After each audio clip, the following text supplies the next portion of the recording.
కూర్చున్న చోటే కదలకుండా డబ్బులు సంపాదించాలంటే ఏ రంగాలను ఎంచుకోవాలని ఒక డిస్కషన్ ఎప్పుడు జరుగుతుంటుంది. అందులో ముఖ్యంగా చూస్తే మాత్రం మద్యం దుకాణాలకు సంబంధించిన డిస్కషన్ చాలామంది చేస్తుంటారు. ఎందుకంటే అది అదృష్టం కొద్దీ దొరికే ఒక అవకాశము. ఎందుకంటే వందలాది మంది ప్రయత్నం చేస్తారు, లక్షలాది మంది దాని మీద ఆశగా చూస్తారు. కేవలం 10ల సంఖ్యలో మాత్రమే అవకాశం దొరుకుతుంది. అవకాశం దొరికిన వాళ్ళు రైల్గా కూర్చొని కౌంటర్ మీద డబ్బులు సంపాదించే అవకాశం ఉంటుంది అన్న దాన్ని అందరూ మాట్లాడుతుంటారు. కానీ ప్రస్తుతం ఉన్న పరిస్థితుల్లో నిజంగానే మద్యం వ్యాపారం అన్నది నిజంగానే అంత లాభదాయకంగా లేదా, లేకపోతే గతంతో పోలిస్తే ఇప్పుడు దాని ద్వారా వచ్చే రిస్కులు ఎక్కువ అవుతున్నాయన్న ఒక అనుమానం అయితే చాలామంది కలుగుతుంది. అందుకే ఈ మధ్యకాలంలో మనం చూస్తున్నాము మద్యం వ్యాపారానికి సంబంధించి ఎలాంటి నోటిఫికేషన్లు వచ్చినా సరే రెస్పాన్స్ గతంతో పోలిస్తే బాగా తక్కువగా వస్తుంది. ఆ మాట ఎందుకంటున్నాను అంటే ఈ మధ్యకాలంలోనే కొన్ని ఘటనలు నేను మీకు ఎక్స్ప్లెయిన్ చేస్తాను. ముందుగా అసలు మద్యం సంబంధించి మద్యం దుకాణాలకు సంబంధించిన కొన్ని వివరాలు మనం అయితే చూసే ప్రయత్నం చేద్దాం. అందులో 2 తెలుగు రాష్ట్రాల్లో, ఎందుకంటే దేశవ్యాప్తంగా మద్యం దుకాణాలు ఉన్నాయి. కొన్ని రాష్ట్రాలు ముఖ్యంగా గుజరాత్ లాంటి రాష్ట్రంలో మాత్రమే మద్యం అన్నది బంద్ ఉంది, అంటే అక్కడ లేదు, అందరికీ సామాన్య ప్రజలకు అందుబాటులో ఉండదు. అలాంటివి కాకుండా మిగిలిన రాష్ట్రాల చోట్ల కూడా మనకు ఉంటాయి. ఆ నేపథ్యంలో మనము ఒక్కసారి దీన్ని చూడాల్సిన అవసరం ఉంది. ఎందుకంటే అసలు మద్యం దుకాణాలకు సంబంధించి ఏం జరుగుతుంది అని. ఆంధ్రప్రదేశ్ అలాగే తెలంగాణలో ప్రైవేటు వ్యక్తుల చేతుల్లోనే లిక్కర్ షాపులు ఉంటాయి. ఆ లిక్కర్ షాపులు కావాలి అంటే, ఆ మద్యం దుకాణాలు కావాలి అనుకుంటే ఎప్పుడైతే గవర్నమెంట్ ఒక నోటిఫికేషన్ విడుదల చేసినప్పుడు రిఫండబుల్ డిపాజిట్ పే చేసి మరి అక్కడ తీసుకోవాల్సి ఉంటుంది. మొదటగా మనం చూస్తే 2 తెలుగు రాష్ట్రాలు ఉన్నారు, తెలంగాణ కానివ్వండి, ఇటు ఆంధ్రప్రదేశ్లో కానివ్వండి. అటు తెలంగాణలోనేమో 2620 షాపులు ఉంటే ఆంధ్రప్రదేశ్లో 3736 షాపులు ఉంటాయి. తెలంగాణలో ఒకవేళ నిజంగానే మీకు రావాలంటే అప్లికేషన్ ఫీజు 3 లక్షల రూపాయలు చెల్లించాలి. 3 లక్షలు చెల్లిస్తే అప్పుడు మీకు అదృష్టం బాగుంటే వస్తుంది. అందులో కేవలం రిజర్వేషన్ల పాయింట్ ఆఫ్ వ్యూలో చూసినప్పుడు తెలంగాణలో అయితే 15% గౌడ్లకి, ఎస్సీలకు 10%, ఎస్టీలకు 5% రిజర్వేషన్ ఉంటాయి. వీళ్ళు కాకుండా మిగిలిన వాళ్ళందరూ కూడా ఓపెన్ కేటగిరీలోనే తీసుకోవాల్సి వస్తుంది. అందుకు 3 లక్షల రూపాయల ఫీజు ఉంటుంది. ఆ ఫీజు నాన్ రిఫండబుల్. అది 3 సంవత్సరాలకు గాను ఉంటుంది. 3 సంవత్సరాల పాటు, అంటే ఇప్పుడు కొత్తగా వచ్చిన, అంతకుముందు 2 లక్షలు ఉండేది, 2 సంవత్సరాల పాటు వాటి వ్యాలిడిటీ ఉండేది, అంటే మద్యం షాపులు నడుపుకునేందుకు అవకాశం. ఇప్పుడు 3 సంవత్సరాలు చేసి 3 లక్షలు చేశారు. సో మనం ఇంకా చూడాల్సింది ఆంధ్రప్రదేశ్ రాష్ట్రానికి. ఇక తెలంగాణకు సంబంధించి మనం చూసినప్పుడు తెలంగాణలో దీనికి ఏదైతే ఆదాయం ఉందో ఆదాయానికి సంబంధించి చూసినప్పుడు తెలంగాణలో అంటే 2024లో ఒక సంవత్సరం మనం చూస్తే దాదాపుగా 40,000 కోట్ల రూపాయల ఆదాయం అన్నది రాష్ట్ర ప్రభుత్వానికి దీనివల్ల వచ్చింది అన్నది ఒక అంచనా. సో ఆ విధంగా చూసినప్పుడు తెలంగాణ చూస్తే అలా ఉంటే, ఇక ఈ 2025 దసరా, ఒక్క దసరా సీజన్లోనే ఆ 4-5 రోజుల్లోనే 3048 కోట్ల రూపాయల అమ్మకాలు జరిగాయన్నది మరొక అంచనా. అంటే మనం చూస్తే సంవత్సరం మొత్తం జరిగిన మొత్తం అమ్మకాల్లో 10% అమ్మకాలు కేవలం దసరా స్థలంలోనే ఆ టైంలోనే జరిగాయి అన్నది. అందుకనే దక్షిణాది రాష్ట్రాల్లో చూసినప్పుడు తెలంగాణ మద్యం వినియోగంలో టాప్ 2లో ఉంటుంది అన్నది మనకు ఆ లెక్కల ద్వారా తెలుస్తుంది. ఇక ఆంధ్రప్రదేశ్ రాష్ట్రానికి సంబంధించి మనం గమనిస్తే మనము దాన్ని చూడాల్సి ఉంటుంది. ఓవరాల్గా చూస్తే మాత్రం ఇలా ఆంధ్రప్రదేశ్ రాష్ట్రాన్ని గమనించి చూస్తే మాత్రం ఆంధ్రప్రదేశ్ రాష్ట్రంలో వేరే ఉంటుంది. ఆంధ్రప్రదేశ్ రాష్ట్రంలో గతంలోనేమో రాష్ట్ర ప్రభుత్వమే వీటిని నిర్వహించేది, ఇప్పుడు ప్రైవేట్ ప్లేయర్స్కి ఇచ్చారు. అక్కడ కూడా సేమ్ ఇదే విధంగా అప్లికేషన్ ఫామ్ ద్వారా వచ్చిన పరిణామాలు ఇవన్నీ కూడా డబ్బులు, దాని ద్వారా సమకూరే ఆదాయం ఇవన్నీ కూడా మనకు అనిపిస్తుంది. నేను ఇప్పుడు మాట్లాడుతున్నది ఏంటంటే 2 తెలుగు రాష్ట్రాల్లోనూ మద్యం దుకాణాలు కానివ్వండి, మద్యం విక్రయాలకు సంబంధించిన వ్యాపారం ఏదైతుందో వాటి వైపు వ్యాపారులు చూడట్లేదు అన్న ఒక ఆలోచన అయితే మనకు అనిపిస్తుంది. ఎందుకు అలా కనిపిస్తుంది అని కూడా మనము ఒకసారి అబ్జర్వ్ చేయాల్సిన అవసరం ఉంది. అందులో ముఖ్యంగా చూస్తే మాత్రము తెలంగాణ రాష్ట్రంలో ఇప్పటికే మద్యం దుకాణాలకు సంబంధించి 3 సంవత్సరాలకు గాను 3 లక్షల రూపాయల ఎంట్రీ ఫీజుతో ఇప్పటికీ, అంటే ఏదైతే నాన్ రిఫండబుల్ డిపాజిట్తో ఇప్పటికే అప్లికేషన్లు ఆహ్వానిస్తే, ఆంధ్రప్రదేశ్ రాష్ట్రంలో కూడా బార్ల కోసము ఆగస్టు మంత్లోనే ఇన్విటేషన్లు పిలిచారు. ఆ ఇన్విటేషన్లకు సంబంధించి కూడా ఒకసారి మనం చూడాల్సిన అవసరం మనకు అనిపిస్తుంది. అక్కడ కానివ్వండి, ఇక్కడ కానివ్వండి, తెలంగాణలో ఇక్కడేమో దీనికి సంబంధించి ఏది మన లిక్కర్ షాపులకు సంబంధించి, ఆంధ్రప్రదేశ్ రాష్ట్రంలోనేమో బార్ షాపులకు సంబంధించి పెద్దగా ఎవరు ఇంట్రెస్ట్ చూపించని పరిస్థితి అయితే మనకు అనిపిస్తుంది. అందులో భాగంగానే మనం చూస్తే తెలంగాణ రాష్ట్రంలో ప్రతి సంవత్సరము దాదాపుగా 2,500 కోట్ల నుంచి 4,000 కోట్ల రూపాయలు కేవలము అప్లికేషన్ల ద్వారా, ఆ తర్వాత పే చేసే లైసెన్స్ ఫీజుల ద్వారా మనకు కలెక్ట్ అవుతుంటే, ఇప్పుడున్న పరిస్థితుల్లో మాత్రం అది చాలా తక్కువగా ఉంది అన్నదైతే మనకు అర్థమవుతుంది. ఆంధ్రప్రదేశ్ రాష్ట్రంలో కూడా అంతే. 966 మద్యం బార్ షాప్లో ఉంటే ఇప్పటివరకు కేవలం 466 లైసెన్సులు మాత్రమే. అందులో 388 ఏమో ఓపెన్ కేటగిరీలో, మరొక 78 ఏమో ఎస్సీలకు సంబంధించిన రిజర్వేషన్లో మాత్రమే అలాట్మెంట్ జరిగింది. అంటే ఇది 50% దాటట్లేదు. అంటే ఎందుకు అక్కడ డిఫరెన్స్ ఎందుకు ఉంది, ఎందుకు పరిస్థితి? ఈ డిస్కషన్ కూడా మనం చూస్తే ఏపీలో తెలంగాణతో పోలిస్తే దాదాపుగా 42,000 కోట్ల ఆదాయం తక్కువగా వచ్చింది గత 5 ఏళ్లలో పోలిస్తే. సో అలాంటి పరిస్థితి 2014 నుంచి 19 నేపథ్యంలో అలాంటి పరిస్థితి ఉంది అన్నది అయితే మనకు అర్థమవుతుంది. సో ఇప్పుడు నేను చెప్తుంది ఏంటంటే మన టైటిల్ ఏది, లిక్కర్ బిజీ లెస్. అంటే ఒకప్పుడు అది బిజినెస్గా ఉండేది, ఇప్పుడు బిజీ లెస్గా మారిపోయింది. ఎందుకంటే అక్కడ లాభాలు, నష్టాలు, పరిస్థితులు, పరిణామాలు ఇవన్నీ కూడా ఇవాళ మద్యం దుకాణం వైపు ఎవరిని వెళ్లకుండా చేస్తుంది అన్నదైతే మనకు అర్థమవుతుంది. అందులో భాగంగానే మనం ఒకసారి చూడాలి. అంటే ఒక కేటగిరీ నేను చెప్తాను. ఎందుకంటే గతంలో ఏదైతే ఉందో తెలంగాణ రాష్ట్రానికి సంబంధించి చూసినప్పుడు తెలంగాణ రాష్ట్రంలోనే కేవలం మద్యం దుకాణాలకు సంబంధించిన ఇన్విటేషన్ ఏదైతే మనం అప్లికేషన్లో తేవడం చేస్తే ఉంటుందో అప్లికేషన్లకు సంబంధించి మనం చూసినప్పుడు అప్లికేషన్లలో ఎంత డబ్బులు సంపాదించే వాళ్ళు అనేది ఒకసారి నేను చెప్పే ప్రయత్నం చేస్తాను. అందులో భాగంగా మనం చూస్తే తెలంగాణ రాష్ట్రంలో 2021 నుంచి 2023 వరకు, అంటే గత ప్రభుత్వ హయాంలో 2 సార్లు దీనికి సంబంధించి లైసెన్స్కి కాలప్రకారము చేస్తే 2021 నుంచి 2023 వరకు మొత్తం 69,000 అప్లికేషన్లు వస్తే ఒక్కో అప్లికేషన్కి 2 లక్షల చొప్పున దాదాపుగా 1,350 కోట్ల నుంచి 1,370 కోట్ల రూపాయల వరకు అప్పట్లో ఆదాయం వచ్చింది. ఇక ఫీజు అలాగే రీసెట్ సహా మిగిలిన అంచనాన్ని చూస్తే దాదాపుగా 3,500 కోట్లు దాటింది అన్నది ఒక అంచనా. ఇక 2023 నుంచి 25 వరకు లైసెన్సుల ప్రకారం చూస్తే అప్లికేషన్ల సంఖ్య అనేది దాదాపుగా డబల్ అయిపోయింది. 1,31,954 అప్లికేషన్లు ఆ 2 సంవత్సరాలకు సంబంధించిన కాలపరిమితి వస్తే ఒక్కో అప్లికేషన్కి 2 లక్షల చొప్పున దాదాపుగా 2,500 నుంచి 2,600 కోట్ల రూపాయల ఆదాయం అనేది అప్పుడు వచ్చింది. ఇక రీసెట్ అలాగే ఫీజు అన్నింటినీ కలిపితే 4,850 కోట్లు వచ్చింది అన్నది మనకు అర్థమవుతుంది. అంటే గత 2 పర్యాయాల్లోనే వచ్చిన టోటల్, అంటే దీనివల్ల వచ్చిన ఆదాయం ఎంత ఉందనేది మీకు అర్థమైపోయి ఉంది. అలాంటిది ఇప్పుడు ఏమవుతుంది, ఏం జరుగుతోంది అని ఒక క్వశ్చన్ వస్తే మాత్రము ఆ క్వశ్చన్కి ఆన్సర్ మాత్రం చాలా నెగిటివ్గా మనకు వస్తుంది. ఎందుకంటే ఇప్పటికే సెప్టెంబర్ 28వ తారీఖు నుంచి దీనికి సంబంధించిన అప్లికేషన్లు ఆల్రెడీ పిలుస్తున్నారు. పిలిచినప్పుడు మనం రెగ్యులర్గా ఏం చేస్తామంటే ఒక్కసారిగా తెలంగాణ రాష్ట్రంలో, అందులో ముఖ్యంగా మద్యం అన్నది చాలా కీలకమైన అంశంగా ఇక్కడ మాట్లాడుతున్న నేపథ్యంలో ఏదైనా సరే మద్యానికి సంబంధించిన టెండర్ వచ్చింది అంటే ప్రతి షాపుకి వేలాది టెండర్లు వస్తాయి అన్నది మనం అబ్జర్వ్ చేస్తున్నాం. కానీ ఈసారి పరిస్థితి ఎంటైర్లీ డిఫరెంట్ ఉంది. ఆ విషయం అయితే అర్థమవుతుంది. అందులో భాగంగానే మనం ఒకసారి ఆ నెంబర్స్ కూడా మనం చూసే ప్రయత్నం చేద్దాం. నేను చెప్పినట్టుగా 2,600 ప్లస్ మనకి షాప్స్ ఉంటే గతంలో ఒక్క ఖమ్మం జిల్లాకు సంబంధించి చూస్తేనే ఖమ్మం జిల్లాలో 88 షాపులకు గాను దాదాపుగా 5,000 అప్లికేషన్లు గతంలో వచ్చాయి. కానీ ఈసారి ఇప్పటికి ఇంకా 50 కూడా, అంటే ఒక 100 కన్నా తక్కువ కానీ ఇవాళ అక్కడ ఉన్నాయనే విషయం అర్థమవుతుంది. ఇక ఓపెన్ కేటగిరీలు, ఎందుకంటే నేను చెప్పినట్టుగా ఇంతకుముందు ఇక్కడ 15% గౌడకి, 10% ఎస్సీకి, 5% ఎస్టీకి వాళ్ళకు వదిలిపెట్టిన తర్వాత ఓపెన్ కేటగిరీలో మొత్తం 1,834 షాప్స్ ఉంటే ఇప్పటిదాకా వచ్చిన అప్లికేషన్స్ ఏంటో తెలుసా, 992. అంటే ఒక్కో షాపుకి, అంటే ప్రతి 2 షాపులకి ఒక్క అప్లికేషన్ మాత్రమే వచ్చినట్టుగా మనకు అర్థం. ఇవి కూడా అందులో ముఖ్యంగా హైదరాబాదు, నల్గొండ నుంచి ప్రాంతాల నుంచి వచ్చిన ఇవి ఎక్కువ ఉన్నాయి. ఇక గౌడ రిజర్వేషన్లో 393 షాపులు ఉంటే అందులో 223 అప్లికేషన్లు మాత్రమే వచ్చాయి. ఇక గ్రామీణ ప్రాంతాల్లో వీటిపై ఎక్కువగా ఆసక్తి ఎవరు కనపరిచిన పరిస్థితి కూడా అనిపిస్తుంది. ఇక ఎస్సీ రిజర్వేషన్లు కూడా 262 షాపులు ఉంటే ఇప్పటిదాకా వచ్చిన అప్లికేషన్లు ఏంటి తెలుసా, 55. ఇక ఇది తక్కువ అప్లికేషన్లు రావడానికి వచ్చి మీరు వెంటనే రండి బాబు రండి, మీరు వచ్చి అప్లికేషన్లు వేసుకోండి అని రిక్వెస్ట్ చేసే పరిస్థితులు ఇవాళ ఓవైపు ఎక్సైజ్ శాఖ ఉంటే ప్రభుత్వం కూడా అలాంటి పరిస్థితి ఉంది. సరే, ఎస్సీలకు లేకపోతే గౌడలకు సంబంధించి చూస్తే ఎస్టీ రిజర్వేషన్లో ఉన్న 130 షాపులకు కూడా ఇప్పటివరకు వచ్చింది ఓన్లీ 13 అప్లికేషన్లు. అంటే ఆ ప్రాంతాల్లో కూడా ఆసక్తి పెద్దగా లేని పరిస్థితి మనకు కనిపిస్తుంటే, ఇక రాష్ట్ర వ్యాప్తంగా చూస్తే 2,620 షాపులకు గాను కేవలం 1,581 అప్లికేషన్లు మాత్రమే వచ్చింది. ఈ అప్లికేషన్లు అంటే అక్టోబర్ 7వ తారీఖు వరకు ఉన్న ఇవి. గతంలో 32,000 ప్లస్ అప్లికేషన్లు ఇదే ప్రాంతంలో వస్తే ఇప్పుడు వచ్చిన అప్లికేషన్ల సంఖ్య మనం చూసాం. ఇక మేడ్చల్ మల్కాజ్గిరి నుంచి హయ్యెస్ట్గా 54 షాపులకు గాను 118 అప్లికేషన్లు రావడం అనేది ఇక్కడ హయ్యెస్ట్ కనిపిస్తుంది. ఇక మేడ్చల్ సంబంధించి దాంట్లో 20 అప్లికేషన్లు ఒక్క దాంట్లోనే వచ్చినాయని కూడా మనకు తెలుస్తుంది. ఇక నిజామాబాద్ జిల్లాలో కూడా 71 అప్లికేషన్లు వచ్చాయి.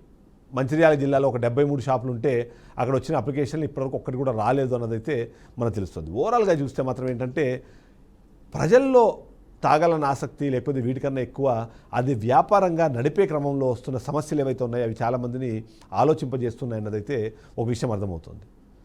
ముఖ్యంగా ఖమ్మం జిల్లాకు సంబంధించి నేను చూసినప్పుడు గతంలో 88 షాపులకు గాను 5,000 అప్లికేషన్లు వస్తే ఈసారి 100 కూడా దాటని సిచ్యువేషన్ ఉంది. ఎందుకు అలాంటి సిచ్యువేషన్ అంటే దానికి 2-3 కారణాలు అయితే కనిపిస్తున్నాయి. మొదటి కారణము గత ప్రభుత్వ హయాంలో అంటే వైసీపీ అధికారంలో ఉన్నప్పుడు అక్కడ మద్యం దుకాణాలన్నీ కూడా ప్రభుత్వ హయాంలో నడిచేవి, వాళ్లే డైరెక్ట్గా కొనుగోలు చేసి అమ్మకాలు చేసేవాళ్ళు. తద్వారా అక్కడున్న రేట్లు అక్కడున్న పరిస్థితుల నేపథ్యంలో ఆంధ్రప్రదేశ్కి సంబంధించిన ముఖ్యంగా ఎవరిది బార్డర్ డిస్ట్రిక్ట్కి సంబంధించిన వాళ్ళందరూ కూడా ఖమ్మం జిల్లాకు వచ్చి ఇక్కడ ఇన్వెస్ట్మెంట్ చేయడానికి కోసమని ప్రయత్నం చేసేవాళ్ళు. కర్నూలు జిల్లా నుంచి వచ్చిన వాళ్ళేమో మహబూబ్ నగర్ లేదా ఇటువైపు నల్గొండ దగ్గర ఇన్వెస్ట్ చేసే ప్రయత్నం చేశారు.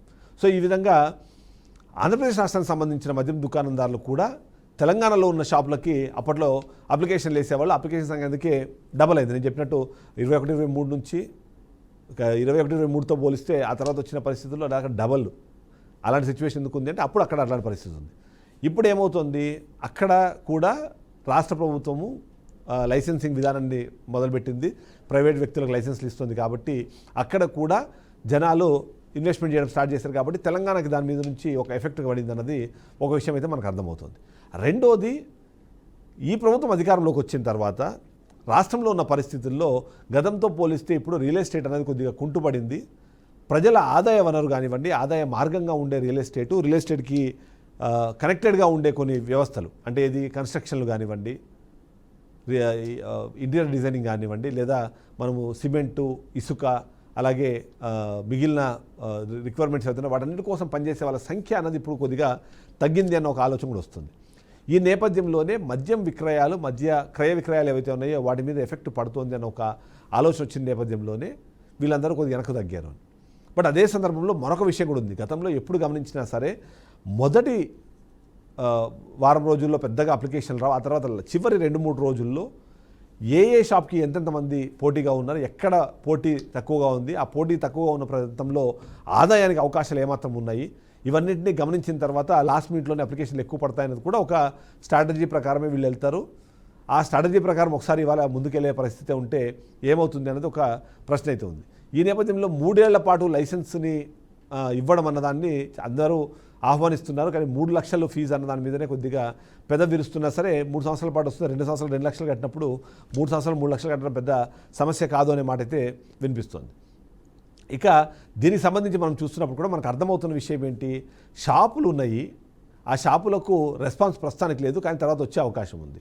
ఈ నేపథ్యంలో ఇక్కడున్న మరొక కీలకమైన సమస్య అంశం ఏంటంటే ఈ ఏవైతే మద్యం దుకాణాలు ఉన్నాయో మద్యం దుకాణాలకు సంబంధించి తెలంగాణ రాష్ట్రంలో మొదటి నుంచి కూడా కొద్దిమంది కీలకమైన వ్యక్తుల చేతుల్లోనూ కొన్ని కీలకమైన సిండికేట్ల చేతుల్లోనే ఈ షాపులు ఉండేవి. ఎవరైనా సామాన్య ప్రజలు వచ్చి షాపులు దక్కించుకున్నా సరే అయితే వాళ్ళు ఆ సిండికేట్లో కలవక తప్పని పరిస్థితి ఏర్పడుతుంది, లేదా అక్కడ ఉన్న స్థానిక ప్రజాప్రతినిధులు చెప్పినట్టుగా వినక తప్పని పరిస్థితులు ఉన్న నేపథ్యంలో సామాన్యులు ఈసారి దీంట్లోకి పెద్దగా పాల్గొనడానికి ఇంట్రెస్ట్ చూపట్లేదేమో అన్న అనుమానం కూడా చాలామందిలో ఉంది.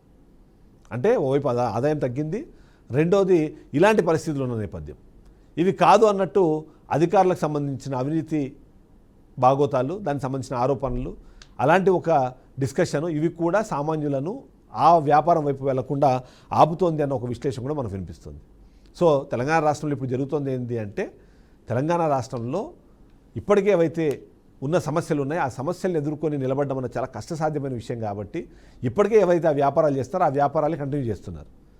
ఇక గత 2 సంవత్సరాలు అంటే గత ప్రభుత్వ హయాంలో అంటే ఏదైతే బీఆర్ఎస్ పార్టీ దిగిపోవడానికి ముందు ఇచ్చిన లైసెన్స్లు ఏవైతే ఉన్నాయో ఆ తర్వాత జరిగిన పరిణామ క్రమంలో ప్రతి షాపు కూడా లక్షలాది రూపాయల నష్టాలతోనే వాళ్ళ ఫైనల్ అకౌంట్స్ అంటే పిఎల్&డి అకౌంట్ ఒకవేళ వాళ్ళు చెక్ చేస్తే లాస్ట్లో ఉన్న మాత్రం చాలా నష్టాలతోనే నడిపారు. కాబట్టి ఏం చేయాలో పాల్పోని పరిస్థితుల్లో కొత్త వాళ్ళు రావాలి తప్ప గతంలో ఎవరైతే టెండర్లు వేశారో వాళ్ళు కంటిన్యూ చేసే అవకాశాలు బాగా తక్కువగా ఉన్నాయని ఒక విశ్లేషణ కూడా మనకు వినిపిస్తుంది. మరొకసారి మనము ఆంధ్రప్రదేశ్ రాష్ట్రానికి సంబంధించి చూద్దాం. ఆంధ్రప్రదేశ్ రాష్ట్రంలో విచిత్రమైన పరిస్థితి.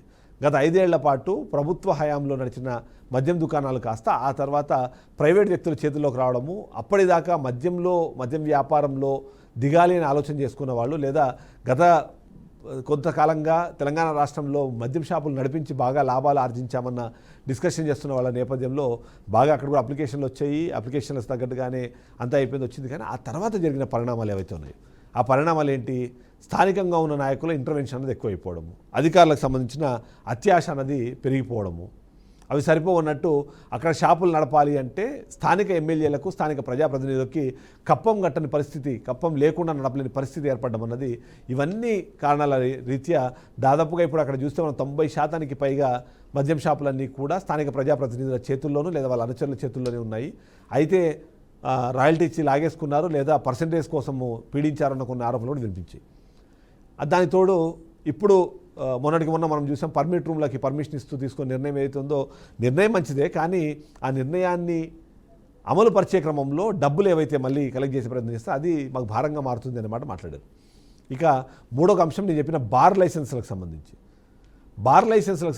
కూడా అస్సలు రెస్పాన్స్ రాలేదు అన్నది అయితే చాలామందికి ఆశ్చర్యానికి గురిచేసింది. కారణం ఏంటి? బార్లకి లైసెన్స్ వస్తే, బార్ అండ్ రెస్టారెంట్ వస్తే అది ఒక స్టేటస్ సింబల్ లాగా భావించిన వాళ్ళు కూడా చాలామంది ఉన్నారు. కానీ ఇప్పుడు అమ్మో ఆ పరిస్థితుల్లోకి మేము ఎందుకు వెళ్ళాలి, అక్కడ ఉన్న సిచ్యువేషన్స్ దాటుకొని మేము అక్కడ పర్ఫామ్ చేయడం కష్టం అనే ఉద్దేశంతో చాలామంది బార్లకు ఆ బార్ లైసెన్స్లకు సంబంధించిన వాటికి ముందుకు రాని సిచ్యువేషన్ అయితే మనకు అర్థమైంది. సో ఈ విధంగా చూసినప్పుడు ఏమవుతుంది, ఓవరాల్గా ఆంధ్రప్రదేశ్ రాష్ట్రంలో ఉన్న మొత్తం బార్ సంఖ్యలో 50% తక్కువ బార్లకి మాత్రమే లైసెన్సులు ఇష్యూ చేసి ఇప్పుడు అక్కడ అవి వర్క్ చేస్తున్న పరిస్థితి. వాటికి వాళ్ళు చెప్తున్న కారణాలు, మొదటిది మద్యం దుకాణాల పక్కనే ఎప్పుడైతే మీరు పర్మిట్ రూమ్లకు అవకాశం ఇస్తున్నారో అక్కడ నుంచి సామాన్యులు కానివ్వండి, లోవర్ మిడిల్ క్లాస్ వాళ్ళు, దిగువ మధ్యతరగతి కుటుంబాల వాళ్ళు బార్లకు రావడం అనేది కష్టం అవుతుంది. ఎందుకంటే కంపారిటివ్లీ ఇక్కడికన్నా అంటే ఏదైతే వైన్ షాపులో తీసుకొని పర్మిట్ రూమ్లో తాగడానికిను ఒక బార్ షాప్కి వెళ్ళి తాగడానికి కూడా రేట్లలో వ్యత్యాసం బాగా ఉండడం వల్ల కూడా అక్కడికి వెళ్ళడానికి చాలామంది ఇష్టపడట్లేదు. అలా ఇష్టపడని పరిస్థితుల్లో మేము నడపడం కష్టమనే ఉద్దేశంతోనే ఆ లైసెన్స్లకు అంతగా రెస్పాన్స్ రాలేదని వినిపిస్తుంది. ఇక ఎవరు లైసెన్స్ తీసుకున్నా, ఎవరికి ఎంత లాభం వచ్చినా సరే దాంట్లో పర్సెంటేజీ అనే ఒక మాటతో స్థానిక ప్రజాప్రతినిధులు ఇబ్బందులు పెడుతున్నారని ఒక మాట కూడా వినిపించింది. అనంతపురం జిల్లాలో మనం గతంలో చూసాము, 11 గంటలు దాటి షాపులు నడుపుతున్నారనే పేరుతో అతనికి కమిషన్ ఇవ్వట్లేదనే కారణంతో ఒక వైన్ షాప్ మీద దాడి చేసిన ఘటన మనం చూసాం. అలాంటి ఘటనలు అక్కడక్కడ జరుగుతూనే ఉన్నాయి. కాబట్టి ఎందుకు డబ్బులు కట్టి మరీ సమస్యల్ని కొని తెచ్చుకోవడము అనే ఉద్దేశంతో కొద్దిమంది ఆ వ్యాపారం వైపు వెళ్ళట్లేదు అన్న విషయం అయితే మనకు అర్థమవుతుంది. సో ఆంధ్రప్రదేశ్ అలాగే తెలంగాణ ఈ రెండు రాష్ట్రాల్లోనూ మనం గమనిస్తే కనిపిస్తున్న కామన్ పాయింట్స్, ఒకటి గతంతో పోలిస్తే మద్యానికి సంబంధించిన ఖర్చులు కానివ్వండి, లేకపోతే దానికి సంబంధించిన అమ్మకాలు కొనుగోలు అన్నవి తగ్గాయనే ఒక అంశం అయితే, స్థానిక ప్రజాప్రతినిధులు అధికారులు వాళ్ళకి సంబంధించిన అంశాలు రెండో దానిగా అయితే మనకు కనిపిస్తున్నాయి. ఇవన్నీ సరిపోవన్నట్టు ఇప్పుడు ఆంధ్రప్రదేశ్ రాష్ట్రంలో దాని మూలాలు కొన్ని తెలంగాణలో ఉన్నా సరే కల్తీ మద్యం సంబంధించిన వివరాలు ఏవైతే ఉన్నాయో, కల్తీ మద్యం ద్వారా జరుగుతున్న పరిణామాలు ఏవైతే ఉన్నాయో అవి ఆంధ్రప్రదేశ్ రాష్ట్రంలోని మద్యం వ్యాపారులను మరింత ఇబ్బంది పెడుతున్నాయి. ఎందుకంటే సరే ఎవరో ఒక రాజకీయ నాయకుడు మద్యాన్ని తయారు చేశాడు, కల్తీ మద్యాన్ని తయారు చేశాడు, దాన్ని ఇచ్చాడు, ఆ కల్తీ మద్యం దాకా ఒకరిద్దరు చనిపోయారు. ఈ చనిపోయిన విషయాన్ని వైసీపీ చాలా ప్రచారాస్త్రంగా మలుచుకుంది. వాళ్ళు దాన్ని విస్తృతంగా ప్రజల్లోకి తీసుకెళ్తున్నారు. 2 లక్షల లీటర్లు 3 లక్షల లీటర్లు తయారైంది, అది ఇప్పటికే అక్కడ ఉన్న దాంట్లోకి వెళ్ళిపోయింది, ఆ స్టాక్లోకి వెళ్ళిపోయింది. ఆ స్టాక్ని డైరెక్ట్గా షాపుల్లోనే అమ్ముతున్నారు అనే విధంగా మాట వచ్చిన నేపథ్యంలో ఇవాళ ఆ మద్యాన్ని తీసుకోవడానికి చాలామంది భయపడుతున్న పరిస్థితి. ఎందుకంటే ఎవరైనా సరే మత్తు రావాలని అది తీసుకుంటారు, కానీ మరణం సంభవించాలని అయితే ఎవరు మద్యం తాగరు కదా. అలాంటి పరిస్థితులు ఉన్నాయనే నేపథ్యంలో అలాంటి ఆలోచన విధానంతో కూడా కొంతమంది అటువైపు వెళ్ళకపోవడంతో ఇప్పుడు ఆల్రెడీ ఉన్న బిజినెస్లకి ఈ కల్తీ మద్యం అనే ఒక బూచిని బయటికి తీసుకురావడం ద్వారా ఆ మాత్రం జరిగే అమ్మకాలు కూడా చాలా చోట్ల జరగట్లేదు. అందులో ముఖ్యంగా గ్రామీణ ప్రాంతాలకు సంబంధించి మండల స్థాయిలో ఉన్న షాపుల్లో ఆ ఇబ్బంది, ఆ సమస్య అయితే బాగా ప్రస్ఫుటంగా కనిపిస్తోంది అన్న ఒక అంశం అయితే తెరపైకి వచ్చింది. సో మద్యం వ్యాపారులు ఆ మద్యాన్ని అమ్మడాన్ని మనము ప్రోత్సహించాల్సిన అవసరం లేదు. ఆ మద్యం తాగి ఎవరి ప్రజా జీవితాలని ఆరోగ్యాన్ని చెడగొట్టుకోవాలని మనము అప్పీల్ చేయట్లేదు. కానీ మనం చెప్పే మాట ఏంటంటే అది ప్రభుత్వానికి ఆదాయ వనరుగా మారినప్పుడు ఆ ఆదాయాన్ని ఇచ్చే వ్యాపారులు ఎవరైతే వాళ్లకు సంబంధించిన కష్ట నష్టాలను కూడా తెలుసుకోవాల్సిన బాధ్యత, వాటిని తీర్చాల్సిన అవసరం ప్రభుత్వాలకు ఉంటాయి. అటువైపుగా ఆలోచించట్లేదు అనే విధంగా చాలామంది మద్య వ్యాపారులు మాట్లాడుతున్న నేపథ్యంలో ఇవాళ మనం ఇది మాట్లాడాల్సిన అవసరం వస్తుంది. ఇక తెలంగాణ రాష్ట్రంలో నేను చెప్పినట్టుగా ఒక్క వైన్ షాప్ వచ్చింది అంటే చాలు 2-3 సంవత్సరాలు కూర్చొని బతికేయచ్చు అనే ఆలోచన ఉన్న ప్రజల నుంచి వాళ్ళ మద్యం దుకాణాలకు సంబంధించిన టెండర్లు వచ్చినా సరే వాటికి వేసేందుకు ముందుకు కదలని వ్యాపారస్తులతో పాటు సామాన్యులందరూ కూడా మనకు కనిపిస్తున్నారు. సో ఈ విధంగా చూస్తే అదే నేను అన్నట్టుగా ఒకప్పుడు లిక్కర్ అన్నది ఒక చాలా బిజినెస్, కానీ ఇప్పుడు ఆ బిజీలెస్ అయిపోయింది. ఎందుకంటే ఆ బిజినెస్ ఏదైతుందో దాంట్లో లాభాలు లేకపోగా నష్టాలు చవి చూస్తూ కష్టాలను కొని తెచ్చుకునే పరిస్థితి ఏర్పడుతుంది అన్న ఉద్దేశంలోకే చాలామంది లిక్కర్ వ్యాపారులు వెళ్తున్న నేపథ్యంలోనే ఈ సిచ్యువేషన్ అయితే మనకు కనిపిస్తుంది. ఓవరాల్గా చూస్తే మాత్రం అసలు ఏంటి ఈ మొత్తం వ్యవహారాన్ని మనం అబ్జర్వ్ చేస్తే మాత్రము గతంతో పోలిస్తే ఇప్పుడు ఈ వైపుగా రావాలనుకుంటున్న వ్యాపారులు కానివ్వండి, దీని ద్వారా ముందుకు వెళ్ళాలనుకున్న వాళ్ళు కానీ మన పెద్దగా కనిపించిన సిచ్యువేషన్ అయితే ఉంది. ఓవరాల్గా చూస్తే మాత్రం ఇది ఇబ్బందికర పరిస్థితులని రాష్ట్ర ప్రభుత్వాలకు కూడా క్రియేట్ చేస్తుంది అనేది యాక్సెప్టెడ్ ఫ్యాక్ట్గా మనం చూడాలి. సో ఈ నేపథ్యంలో తెలంగాణ అలాగే ఆంధ్రప్రదేశ్ రాష్ట్రంలో ప్రభుత్వాలు చేయాల్సిన పనులు ఏంటి అన్న దాని మీద ఒకసారి డిస్కస్ చేసుకుంటే, ఎవరైతే ఈ మద్యం వ్యాపారులు ఉన్నారో ఆ మద్యం వ్యాపారులకు అవసరమైన ఈ అప్లికేషన్ ఫీజులు అవన్నీ కలెక్ట్ చేయండి మీరు. కానీ కలెక్ట్ చేసిన తర్వాత వాళ్ళు ప్రశాంతంగా ఆ వ్యాపారాన్ని నడుపుకోవడానికి అవసరమైన పరిస్థితులు క్రియేట్ చేయాలి. ఎక్సైజ్లో మళ్ళీ ఒక విజిలెన్సు, అది కాదన్నట్టుగా పోలీసులు, ట్రాఫిక్, ఇలాంటి వీళ్ళందరినీ పెట్టి వాళ్ళు భయభ్రాంతులకు గురి చేయడంతో పాటు ఇబ్బందులకు గురి చేస్తున్నారన్న ఆరోపణలు కూడా వినిపిస్తున్న నేపథ్యంలో వాటన్నిటిని ఏకతాటిపైకి తీసుకురావాల్సిన బాధ్యత ప్రభుత్వానికి ఉంటుంది.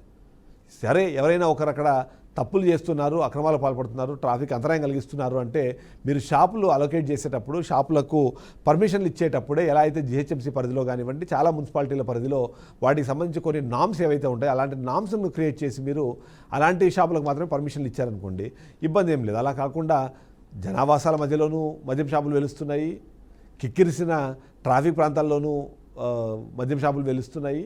వాటిని కాదనలేని పరిస్థితుల్లో ప్రభుత్వాలు ఉన్న నేపథ్యంలో వాటిని ఆసరాగా తీసుకొని, వాటిని అవకాశంగా మలుచుకొని ఎవరైతే స్థానిక ప్రజాప్రతినిధులు, రాజకీయ నాయకులు, అధికారులు వీళ్ళందరూ వీళ్ళ మీద కొనసాగిస్తున్న ఈ ఏదైతే ఇబ్బందులు ఉన్నాయో వాటిని పరిష్కరించకపోతే మాత్రం మద్యం వ్యాపారులు ఉండేవాళ్ళు అని మాట్లాడుకునే సిచ్యువేషన్ వస్తుంది.